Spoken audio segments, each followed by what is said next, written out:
From here, we're just gonna go into a little chest stretch. So bringing your hands behind you, chest proud. We're gonna drop our head back. And just breathe here, in and out through your nose. Opening your throat chakra, or maybe even opening your mouth.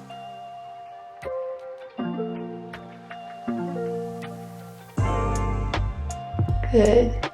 Imagining that you're being pulled by a string in the middle of your chest up towards the ceiling.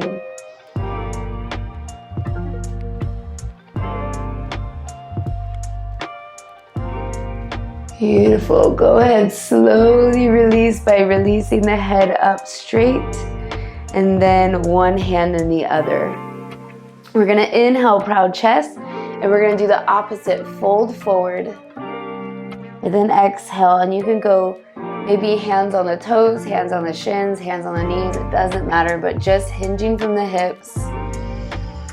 Maybe closing your eyes and maybe flexing one foot, pointing the other. Getting a little bit of movement in the hamstrings and calves. Good. Beautiful. When you're ready, go ahead, slowly release all the way back to center. Crisscross your legs. We're gonna use a little bit of momentum and we're gonna come forward onto our hands and knees into a tabletop position. Good, if you need to scoot back, you can, but we're gonna take it into our puppy pose. So keep your hips and your knees where they are. Walk your hands all the way out, bringing your nose, maybe your chin, down to the ground. And just like before, breathing here in and out through the nose, allowing your stomach to rise and fall. Not holding any tension in your jaw or that space between your eyebrows.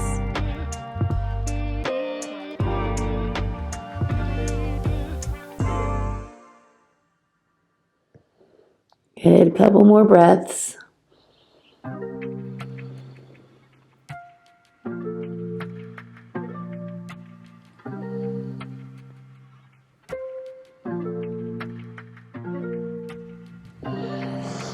Beautiful. When you're ready, shift forward onto your forearms, tuck your toes under. You're going to come up into a low plank, a little bit of core.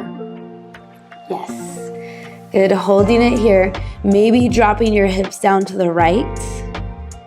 Back up to center. Dropping your hips to the left. Back to center. Feeling the corset of your core wrapping around your spine.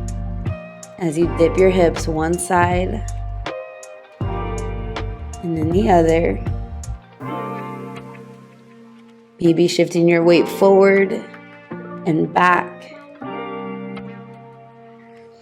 And when you're ready, replacing your elbows with your hands, coming up into a high plank position, and then immediately shifting back into a downward facing dog. Good, you guys. And just pressing one heel down to the ground and the other. As always, stretching out the calves and hamstrings for the second time. And if it feels a little intense on the calves and hamstrings, that's okay. That's really normal because it's our first downward dog. Good.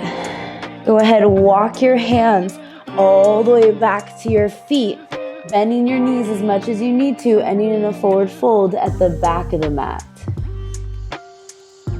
Good. Small bend in your knees here. Let your chin hang. Let your head hang. You can grab each elbow.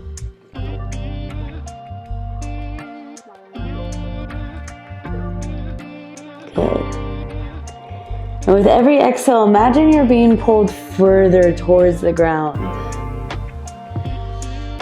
If you'd like, you can stay still here, or you can place your fingertips on the ground and you can bend into one knee, straighten the other if you want a little bit more intense of a stretch.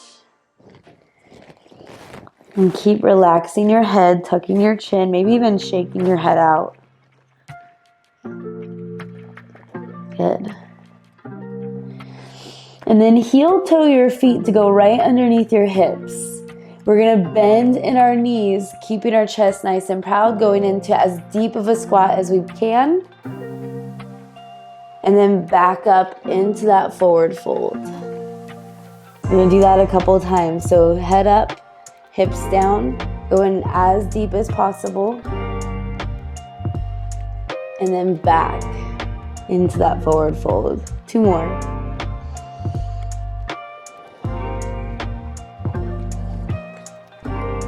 Good, last one. Woo, getting some mobility into the ankles, knees, and hips in the morning. Good, go ahead, walk your hands. Once you're back in that forward fold, walk your hands all the way out, back into our downward facing dog.